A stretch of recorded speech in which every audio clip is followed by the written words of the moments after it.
버니 샌더스 상원 의원이 돌풍을 일으키고 있습니다. 여론조사를 통한 가상 대결에서 샌더스 의원은 민주공화당 후보 통틀어 1위를 차지했습니다. 앞으로 리비아와 예멘, 소말리아 국민과 2011년 이래 세 나라를 여행한 사람들은 무비자 미국 입국이 불어됩니다.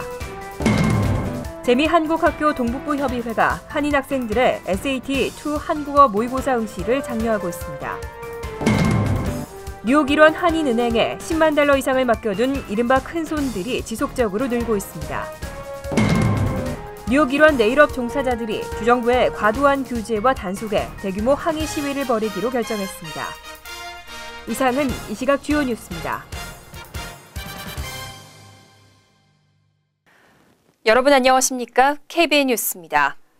민주당 대선 경선 레이스에서 버니 샌더스 상원 의원이 돌풍을 일으키고 있습니다. 여론조사를 통한 가상 대결에서 샌더스 의원은 공화당 주자들을 모두 격파하고 1위를 차지했습니다. 반면 힐러리 클린턴 전 국무장관은 도널드 트럼프를 제외한 주요 후보들에게 모두 패배했습니다. 퀴니피액 대학은 지난 10일부터 15일까지 1,342명을 상대로 전화 여론조사를 실시했습니다.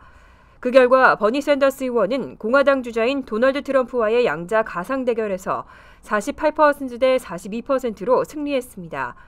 테드 크루즈 상원 의원에게도 49% 대 39%, 마르코 루비오 상원 의원에게는 47% 대 41%로 승리했습니다. 하지만 힐러리 클린턴 전 장관은 도널드 트럼프 후보에게만 44% 대 43%로 가까스로 이기는 데 그쳤습니다. 클린턴 후보는 크루즈 의원에게 43% 대 46%로 뒤졌고 루비오 의원에게는 41% 대 48%, 케이식 주지사 39% 대 47%, 부시 전 주지사 43% 대 44% 등 주요 후보들에게 모두 패배했습니다. 한편 샌더스 의원은 선호도 조사에서도 51%의 지지율로 민주공화 후보를 통틀어 1위를 차지했습니다. 그 뒤를 이어 루비오 의원이 39%, 클린턴 전 장관과 트럼프, 부시 전 주지사가 각각 37%, 크루즈 의원 36%, 케이식 주지사 35% 등의 순으로 나타났습니다. 앞으로 리비아와 예멘, 소말리아 국민과 2011년 이래 세 국가를 여행한 사람들은 적법한 비자가 있어야만 미국에 입국할 수 있습니다. 테러를 막기 위한 방편으로 비자 면제 프로그램이 한층 더 강화됐습니다. USA 투데이는 18일 미 국토안보부가 리비아와 예멘, 소말리아를 방문했던 사람들을 대상으로 입국 검사를 강화하는 방침을 발표했다고 보도했습니다. 국토안보부의 입국 강화 정책은 미국 방문 시 비자가 필요 없는 한국과 유럽 30개 나라 등 비자 면제 프로그램에 가입한 38개국의 국민에게도 적용됩니다. 의회는 본토에 대한 테러 위협에 대응하기 위해서 비자 면제 프로그램에 가입한 국민에 대해서도 입국 절차를 강화하는 법안을 초당적으로 마련하고 지난해 말 의결한 바 있습니다. 한편 USA 투데이는 이와 관련해 유럽과 중동 지역의 이중 국적자들은 미국 정부가 방문객의 미국 여행을 너무 많이 제한하고 있다며 불만을 터뜨리고 있다고 소개했습니다. 유럽연합 역시 일부 EU 회원국 국민의 미국 무비자 입국을 제한하는 비자 면제 프로그램 강화 법안을 무분별한 조처라고 반발했습니다. 올해는 SAT2 한국어 시험이 시행된 지 20주년을 맞았습니다. 재미한국학교 동북부협의회가 한인 학생들의 SAT2 한국어 모의고사 응시를 장려하고 있습니다. 재미한국학교 동북부협의회는 17일 간담회를 열고 SAT 주관사인 칼리지보드가 한국어 시험을 시행한 지 20주년을 맞아 SAT2 한국어 시험의 응시 장려를 위해 총력을 기울이겠다고 밝혔습니다. 이를 위해서 매년 협의회가 주최하고 있는 SAT 한국어 모의고사에 보다 많은 회원교 참여를 유도하고 응시 가능 최저 학년을 7학년에서 5학년으로 낮추는 등 미 정규학교 한국어반 학생들의 참여를 홍보할 예정입니다. 또 시험일을 기존 2일에서 3일로 늘리고 요일 선택의 폭을 넓히는 동시에 실제 SAT2 한국어에 근접한 출제와 정확한 성적 분석 등을 시행할 방침입니다. 박종권 협의회장은 20년 전 SAT2에 한국어 시험이 채택된 것은 모두 한인 언론의 전폭적 지지와 전 미주 한인 사회의 노력으로 일어난 결과라며 한국어 세계화에 기폭제 역할을 했다고 설명했습니다. 또 최근 줄어들고 있는 한국어에 대한 관심을 되살려야 할 때라고 강조했습니다. 올해 SAT2 한국어 모의고사는 오는 3월 18일부터 20일까지 진행됩니다. 응시 희망자들은 이달 27일까지 신청하고 시험일 하루를 선택할 수 있습니다. 한인 경제는 여전히 침체를 겪고 있습니다. 주식시장도 불안한 모습을 보이면서 한인들의 뭉칫돈은 비교적 안전하다는 은행에 몰리고 있습니다. 한인은행에 10만 달러 이상을 맡겨둔 이른바 큰손들이 지속적으로 늘고 있습니다. 연방예금보험공사가 최근 발표한 자료에 따르면 2015년 12월 31일 기준 뉴욕 일원 9개 한인은행에서 10만 달러가 초과하는 고액 예금 계좌 규모는 총 42억 3,446만 5천 달러로 집계됐습니다. 2014년 같은 기간 38억 5,629만 6천 달러와 비교하면 9.8% 증가했고 전체 예금에서 차지하는 비중도 30%에 육박했습니다. 이 가운데 10만에서 25만 달러 예금은 전체의 55.9%인 23억 6,729만 7천 달러, 25만 달러 이상 거액 예금은 나머지 44.1%인 18억 6,716만 8천 달러에 달했습니다. 은행별로는 BBCN이 17억 7,734만 6천 달러로 가장 많았고 윌셔 13억 4,944만 달러, 태평양 3억 1,167만 달러 등의 순으로 조사됐습니다. 뉴욕 일원 한인은행에서는 노아가 1억 4,868만 4천 달러로 10만 달러 이상 고액 예금이 가장 많았습니다. 한인은행의 한 관계자는 한인 경기가 여전히 힘든 상황에서 한인들의 뭉칫돈이 안전처인 은행으로 쏠리는 현상이 지속적으로 나타나고 있다며 최근 들어 주식시장까지 불안해지면서 이런 현상은 당분간 지속될 것이라고 전망했습니다. 뉴욕 일원 네일업 종사자들이 주정부의 과도한 규제와 단속에 대규모 항의 시위를 벌이기로 결정했습니다. 약 500여 명의 한인과 중국계 네일 종사자들이 오는 29일 올바니 뉴욕주 청사를 찾고 직접 항의 시위에 나설 계획입니다. 뉴욕 한인 네일 협회는 16일 회원 100여 명이 참석한 가운데 모임을 갖고 29일 올바니 뉴욕주 청사를 찾아 대규모 항의 시위를 벌이기로 결정했습니다. 이날 모임은 지난해 8월 뉴욕주 정부의 과도한 단속에 대응해 회원들 간의 정보를 공유하기 위해 개설한 공식 카톡방의 오프라인 미팅 형식으로 진행됐습니다.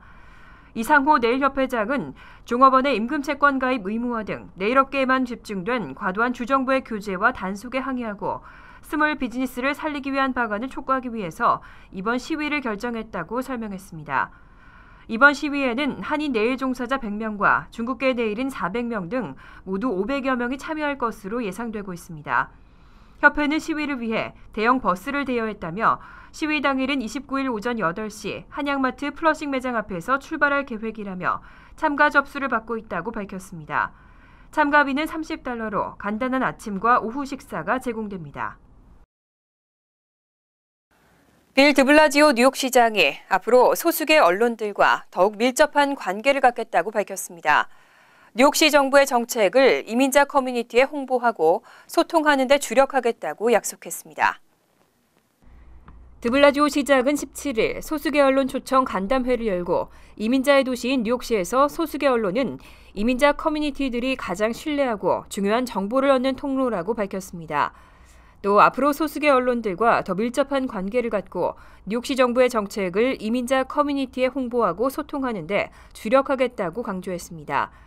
드블라지오 시장은 이미 뉴욕시는 시정부의 주요 정책과 캠페인 광고를 소수계 언론에 싣고 있다면서 올해도 소수계 언론 광고 예산을 증액했다고 덧붙였습니다.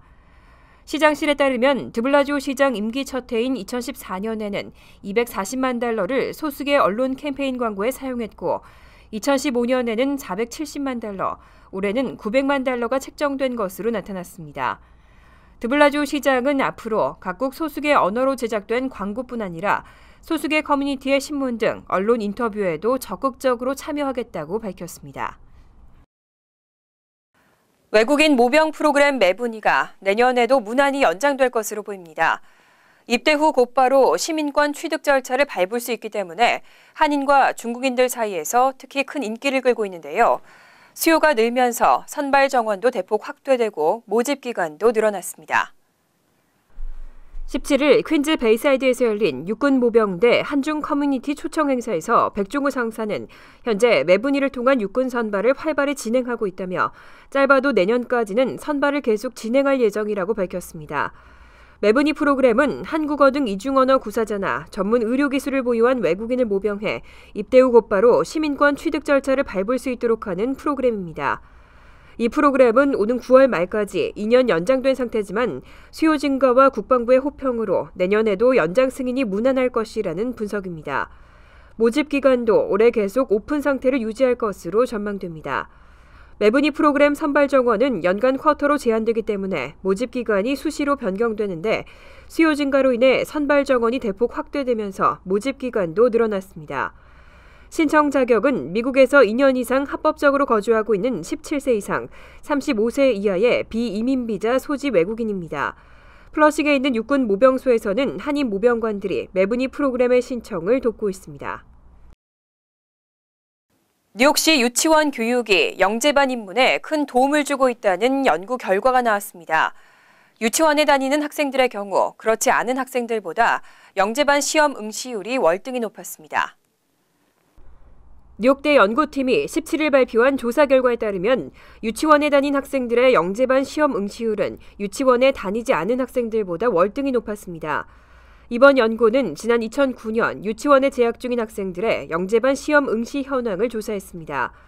유치원을 다닌 학생들과 다니지 못한 학생들의 영재반 시험 응시율을 비교해보면 풀타임 유치원을 다닌 학생들이 다니지 않은 학생보다 무려 4.8배가 많았고 파트타임 유치원 재학 경력이 있는 학생들은 3배가 높은 것으로 조사됐습니다. 연구팀은 유치원 교육은 영재반 시험 응시율을 측정하는 매우 중요한 기준이라며 경제적 또는 사회적 배경 차이로 인한 교육의 격차를 좁히는 기능도 하고 있다고 설명했습니다. 하지만 영재반에 다니고 있는 학생들은 인종적으로 큰 차이가 있는 것으로 조사됐습니다. 2011년 기준 뉴욕시 공립학교에 재학 중인 학생의 70%는 흑인과 히스패닉계였고 영재반에 다니는 학생의 70%는 백인과 아시안으로 나타났습니다. 잠시 후 KBN 뉴스가 계속됩니다.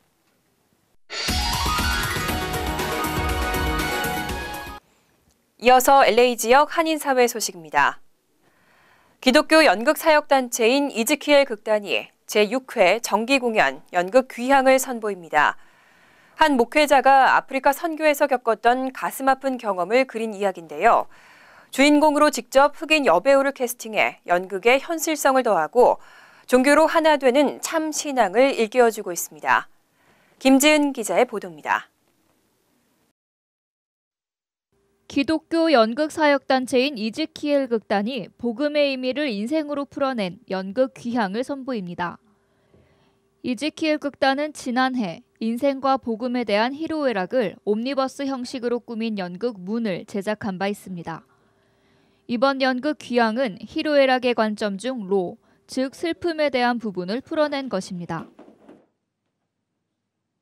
그런 선교지를 가면서 이제 다른 민족들과 같이 이렇게 융합하고 서로 이제 그런 분들도 있지만 어떤 분들은 이렇게 좀 이렇게 큰 트라우마 같은 걸 겪고 오시는 분들도 있기도 해요. 근데 그런 이야기들이 잘 밝혀지질 않는데 저희가 이번 작품에서 좀 그런 걸 좀 부각을 시켜보고 이번 공연은 2인극이라는 색다른 형식으로 꾸며지게 됩니다. 목사 역을 맡은 임세환 씨와 아프리카 소녀 역을 맡은 데니엘 세플튼이 환상의 호흡을 펼칩니다. 흑인 이제 소녀가 저희 이제 교회에 찾아오게 됨으로써 이제 만들어지는 에피소드입니다. I love acting and I love, being able to connect to a character. And so, it's really nice to be able to sink your teeth into a good story. 특히 관객층을 주류 사회까지 넓히기 위해 이번 공연은 한인 2세나 타인종들이 함께 즐길 수 있는 이중언어 연극으로 진행됩니다. 영어로 대사가 나올 때는 한국어 자막이, 한국어 대사에서는 영어 자막이 제공됩니다. 이번 공연의 수익금은 소망의 샘 어린이집 후원금으로 쓰일 예정입니다. 복음의 의미를 인생으로 풀어낸 연극 귀향은 오는 27일과 28일 이즈키엘 소극장에서 펼쳐집니다. TVK 뉴스 김지은입니다. 월드리포트입니다. 혹시 커들 파티라고 들어보셨습니까? 우리말로 번역하면 포옹 파티 정도가 될 텐데요. 낯선 사람을 만나서 서로 안아주고 위로와 휴식을 갖는 커들 파티가 미국과 캐나다에서 인기를 끌고 있습니다. 거실에 모인 중년 남녀들. 편하게 얘기를 나누다 둘씩 짝을 짓더니 서로를 끌어안고 부드럽게 몸을 어루만집니다. 마치 기차 놀이를 하듯 나란히 누워 뒤에서 안아주기도 합니다. 부부나 오랜 친구 같지만 이 모임에서 처음 만났습니다. Everybody really wants touch. Everybody wants to be held. It's just a human need that we all have. 최근 미국과 캐나다에서 유행하고 있는 커들 파티. 다시 말해 포옹 파티인데 참가자들은 2시간 남짓 낯선 사람들과 몸을 맞대며 교감의 시간을 갖습니다. 처음 만난 사람과의 신체 접촉인 만큼 부담스러울 수도 있지만 시간이 흐를수록 참가자들의 얼굴엔 미소가 번집니다. One word that describes my feelings during a cuddle party: peacefulness, peace and harmony, bliss, joy and connection. It's a relaxation. 물론 상대에게 불쾌감을 줄 수 있는 과도한 신체 접촉은 엄격히 금지돼 있습니다. 상대를 만지거나 껴안을 때는 반드시 허락을 구해야 합니다. May I touch your face? No, thank you. 하지만 욕심부리지 않아도 충분한 위로와 휴식을 얻을 수 있다고 참가자들은 말합니다. 실제로 포옹을 하면 뇌에서 옥시토신이라는 사랑의 호르몬이 생성돼 혈압을 낮춰주고 스트레스를 줄여준다고 합니다. All that oxytocin stuff that she talks about is true. It feels great. 이런 점에 착안해 돈을 받고 손님을 안아주는 이른바 커들숍도 등장했습니다. 요금은 1시간에 7만 원 정도로 배우자를 잃었거나 우울증에 시달리는 사람들이 많이 찾는다고 합니다. 팍팍한 일상 속에서 따뜻한 품에 대한 그리움이 커질수록 커들 파티와 커들숍의 인기는 높아질 것으로 보입니다. 간추린 소식입니다.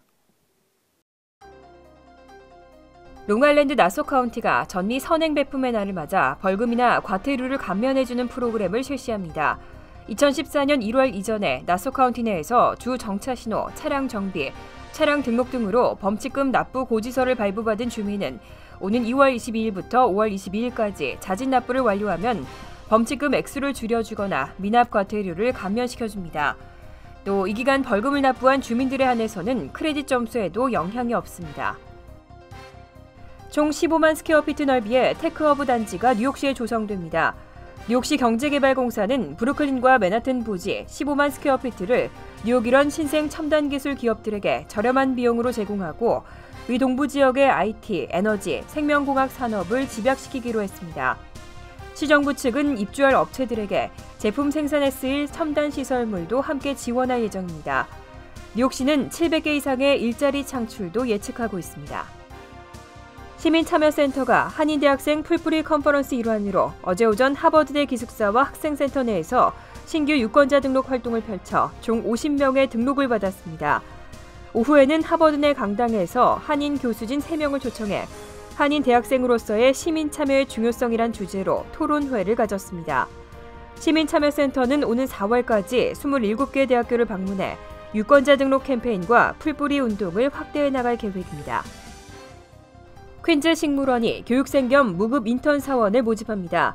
퀸즈 식물원은 뉴욕시 위생국과 파트너십을 맺고 오는 4월부터 10월까지 도시 농업 실습 교육을 실시하고 도시 환경 안에서 기를 수 있는 각종 야채와 과일들을 재배하고 수확하는 방법에 대한 전문적인 교육을 제공합니다.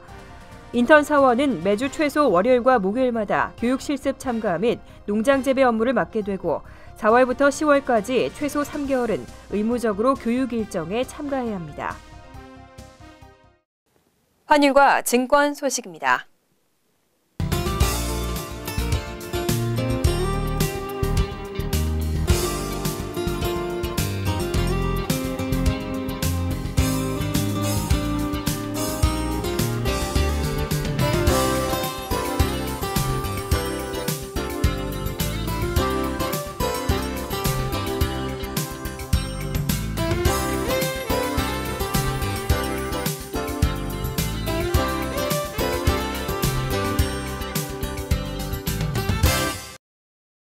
이어서 날씨입니다. 금요일은 점차 구름이 많아지겠고 밤에는 곳에 따라 소나기가 오겠습니다. 낮 최고 기온은 38도, 섭씨 4도, 밤 최저 기온은 37도, 섭씨 3도로 예상됩니다. 토요일은 대체로 화창하고 기온이 올라 포근하겠습니다. 일요일 역시 포근하지만 구름이 많겠고 밤에는 한두 차례 소나기가 오겠습니다. 이상으로 KBN 뉴스를 마칩니다. KBN과 함께 즐거운 저녁 되시기 바랍니다.